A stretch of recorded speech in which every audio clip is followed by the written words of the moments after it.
지금부터 제13차 코로나19 국난극복위원회 실행일을 시작하도록 하겠습니다.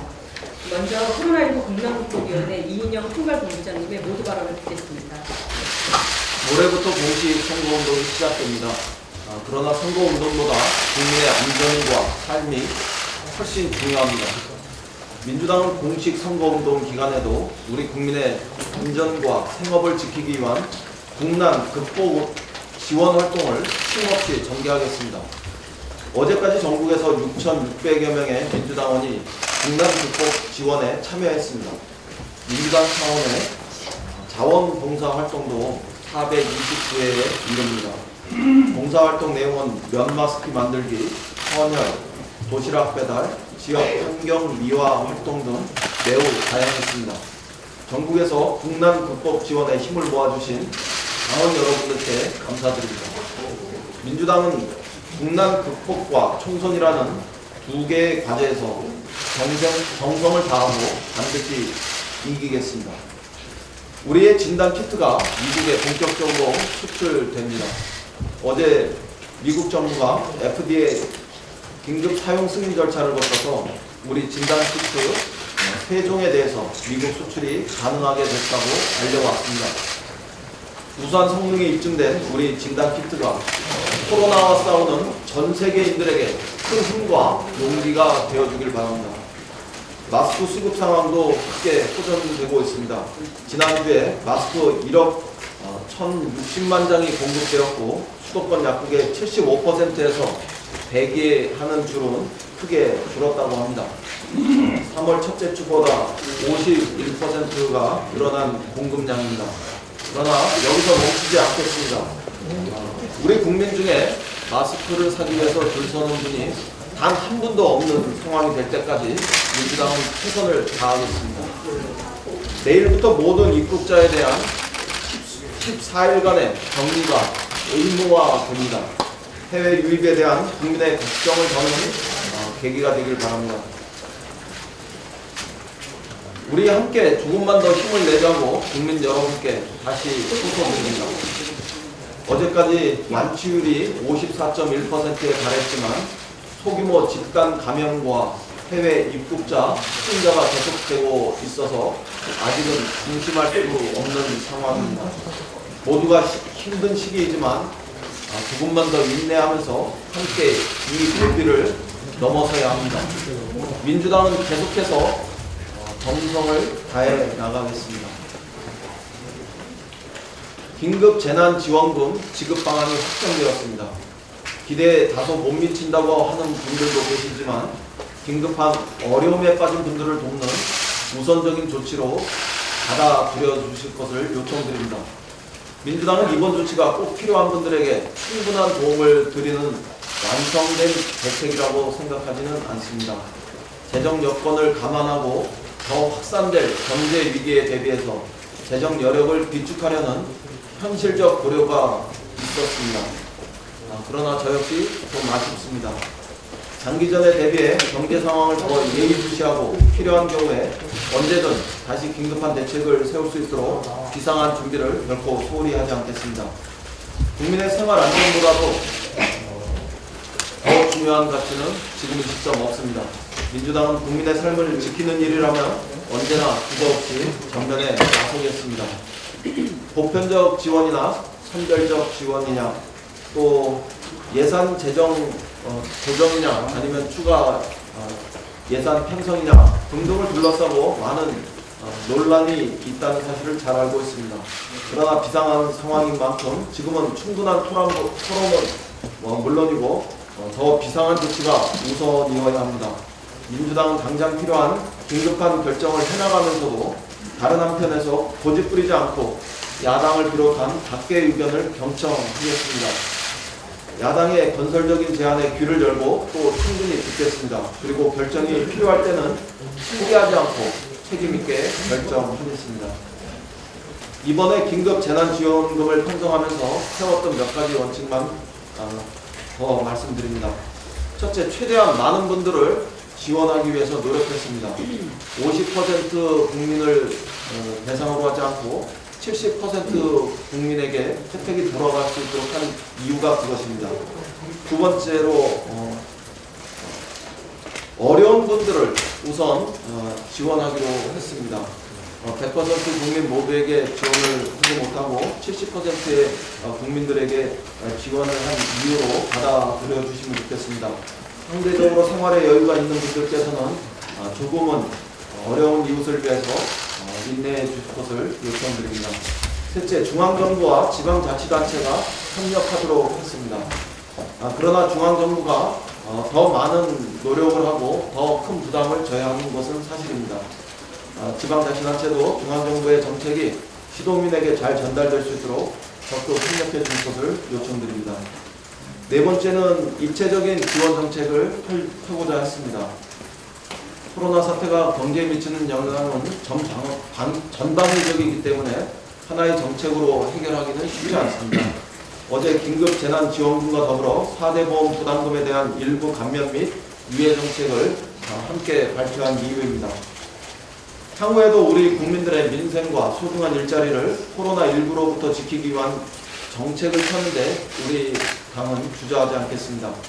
고통받는 국민을 지원하는데 여야가 따로 있을 수 없습니다.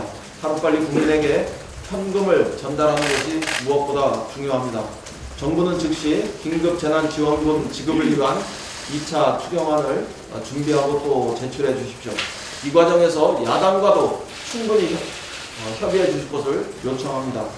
저 역시 국민 여러분께 긴급재난지원금이 가장 빠른 시간 안에 전달될 수 있도록 선거 중이라도 야당 지도부와 아무 조건 없이 만나겠다, 이런 말씀을 드리겠습니다. 이상입니다. 네, 남인순 부위원장님의 발언이 있겠습니다. 네, 어제 우리 위원회 김진표 비상경제 대책본부장께서 소상공인 부담 배달의 수수료를 절반을 낮춰야 한다고 이야기를 했습니다. 공정위 등 정부에서 적극적으로 검토해야 할 것입니다. 저는 그동안 우리 당의 민생연석회 운영위원장으로서 신용카드 수수료 1% 인하를 강조한 바 있는데요. 골목 상권 핵심인 외식업 등의 자영업자들이 과도한 배달료 수수료로 문제의 고통을 받고 있는 상황입니다. 배달의 민족을 인수한 DH가 국내 배달앱 시장의 다수를 점유하여 목가정 흡수가 우려되고 있는데요. 최근 외식업 신문 보도에 따르면 배달의 민족 수수료는 6.8%이지만 현장에서 업소가 실제 부담하는 비용은 울트라 콜 비용을 포함해서 19% 달하는 사례도 있었습니다. 배달의 민족이 오픈 서비스로 변경해서 4월부터 거래건당 수수료를 6.8%에서 5.8% 변경한다고 하지만 외식업 자영업자들은 광고비 부담이 증가해서 정작 수수료 부담이 커질 것이라며 청와대 청원운동을 전개하고 있는 실정입니다. 배달앱의 과도한 수수료를 절반으로 낮춰서 코로나19 확산에 따른 소비 위축으로 고통받는 골목 상권의 소상공인과 자영업자의 고통을 덜어줘야 한다는 점을 다시 한번 강조합니다. 전 세계적으로 코로나 확진자가 78만 명을 넘어섰고 사망자도 3만 7천여 명에 달하는 실정입니다. 특히 미국은 어제 하루 동안 확진자가 1만 6천여 명이 증가해서 16만 명이 넘었고 유럽의 이탈리아, 스페인, 독일, 프랑스, 영국 등에서도 확진자가 급증하고 있어서 코로나19 해외 유입 차단을 위한 번역 대책에 난전을 기해야 합니다. 정부가 다음 달 1일부터 해외에서 국내로 들어오는 모든 입국자들에게 2주간 자가격리를 의무화하기로 했습니다. 최근 국내 신규 확진자 가운데 해외 유입이 차지하는 비중이 30에서 40%까지 늘어난 데에 따른 조치로 적극 협력해야 할 것입니다. 언론보도에 따르면 외국인이 2주간의 자가격리 기간에 마스크를 착용하지 않고 국내를 돌아다니는 사례가 있다고 합니다. 국민의 생명과 안전이 가장 중요합니다. 내 외국인을 막론하고 격리 장소 이탈 등 자가격리 의무 위반에 대해서는 사법처벌과 외국인의 경우에는 강제 출국 조치 등 보다 강력하게 대응해야 한다는 점을 강조합니다. 이상입니다. 네, 조정식 정책기획본부장님의 발언이 있겠습니다. 정부가 어제 3차 비상경제회의를 개최하고 긴급재난지원금 지급을 골자로 하는 지원 대책을 발표했습니다. 이와 함께 국민연금과 고용보험, 산재보험의 경우 3개월 동안 납부를 유예하고 건강보험 및 산재보험은 3개월에서 6개월간 보험료를 30% 감면하는 방안을 마련했습니다. 소상공인과 저소득층 480만 원에 대한 정기요금 납부 기간을 3개월 연장하는 계획도 함께 추진될 예정입니다. 코로나19로 인해 어려움을 겪고 있는 국민들께 보다 직접적이고 신속한 지원을 통해 국민 경제를 지키기 위한 정책적 결단이라고 평가합니다. 이와 관련해 당정은 조속한 위기 극복을 위해서는 다층적 사회 안전망 보강이 절실하다는 인식하에 그동안 긴급재난지원금의 지급 대상과 규모, 지역경기 회복 효과 등을 면밀하게 검토해 왔습니다. 특히 재정 여력을 최대한 비축하는 가운데 가급적 많은 국민들께 긴급재난지원금을 지급하자는 당의 입장이 반영되어 소득 하위 70% 이하 1,400만 가구에게 지원금을 지급하기로 최종 결정됐습니다. 지급 대상을 좀 더 넓혀야 한다는 지적에 대해 더불어민주당 역시 다소 아쉬움이 있으나 소득이 좀 더 있는 분들의 넓은 이해와 양해를 부탁드립니다. 일부 야당에서는 세금 토중이니 재정 건전성을 문제 삼고 있으나 지금은 국민의 삶을 지키는 것이 최우선 과제이며 지원 규모도 우리의 재정 여건으로 충분히 감당할 수 있는 수준입니다. 당정의 이번 지원 대책이 코로나19 극복을 위해 많은 불편과 어려움을 감내하고 계신 국민들과 지역 경제에 힘이 될 수 있기를 바랍니다. 긴급재난지원금 등의 대책이 정책 효과를 발휘하기 위해서는 국민들께 한시라도 빨리 지원금이 전달되어야 합니다. 당정은 이를 위해 긴급재난지원금 지급을 위한 제2차 추경안을 신속히 마련해 국회에 제출하도록 하겠습니다. 아울러 늦어도 4월 중에 추경이 처리될 수 있도록 최선을 다하겠다는 말씀을 드립니다. 선거 기간이지만 야당도 정치 공세에만 매달릴 것이 아니라 국민의 삶과 경제를 지키기 위해 동참해 주기 바랍니다. 특히 어느 항목인지도 구체적으로 지목하지 않은 채 그저 기존에 편성된 예산의 20%를 변경하여 100조 원의 비상재원을 확보하면 된다는 식의 주장은 대단히 무책임한 주장입니다.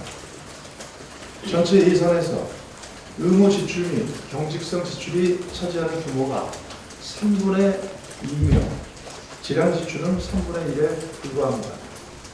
재량 지출 중에서도 감액이 어려운 필수 수요가 대부분입니다.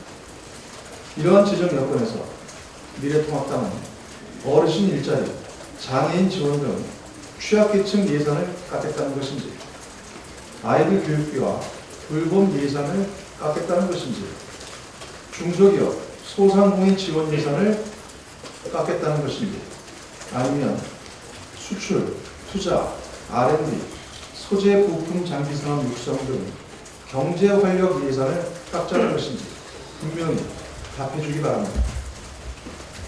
비상경제시국에 대처하기 위해 정치권 모두가 초강적으로 협력해야 합니다.